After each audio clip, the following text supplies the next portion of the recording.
Hello साथीहरू, मेरो छोरीहरू चाहिँ बिहान 9 बजी स्कुल गइसक्यो। अनि मलाई चाहिँ खाजा बनाएर ल्याइदिनु है मम्मी भनेको थियो। अनि के खाजा ल्याइदिनु भनेको, चाम्रे माम ल्याइदिनु भन्यो। अनि मैले चाहिँ चामल धोएर रेडी गरेँ। अनि यता कराई बसाएँ, कराई बसाएर थोरै तेल लगाएँ।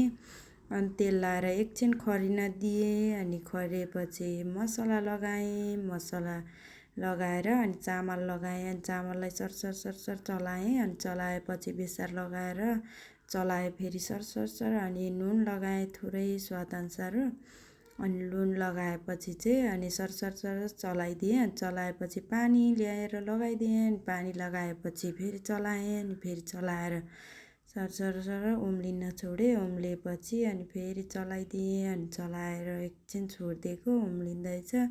अनि उम्लिएपछि चाहिँ अब ढकनी लगाइदिनु पर्यो भनेर ढकनी लगाइदिएँ। अनि ढक्कन लगाएर चाहिँ एकछिन उम्ल्यो। अनि फेरि उघारेर हेरेँ, अनि फेरि लगाइदिएँ। अनि ढकनी लगाइराखेँ। अनि लगाएपछि चाहिँ लास्टमा चाहिँ पानीहरू सुकिसकेछ। अनि फेरि चलाइदिएँ। अनि चलाएर मैले चाहिँ त्यतिकै फेरि छोपेर राखिदिएँ एकछिन भर्सियोस् भनेर।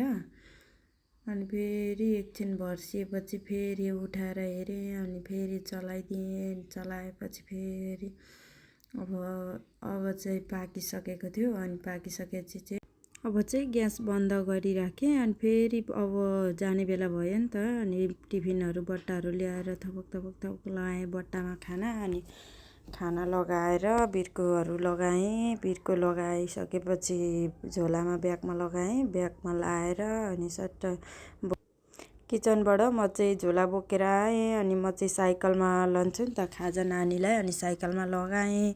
अनि म रेडी भएँ। अनि साइकल अनि बाहिर निकालेँ, भित्र सिकुवामा थियो, सिकुवाबाट बाहिर निकालेर अनि रेडी पारेँ। अनि रेडी पारेर अब साइकलमा गएर अनि नानीलाई खाजा खुवाउन पुगेपछि बिस्कुट खाने भने अनि बाहिर गएर बिस्कुट एउटा ल्याइदिएँ। अनि बिस्कुट पनि खाएँ, खाजा पनि खाएँ। अनि म घर आइपुगेँ। नानीलाई खाजा पुर्याएर पनि आइसकेँ साथीहरू।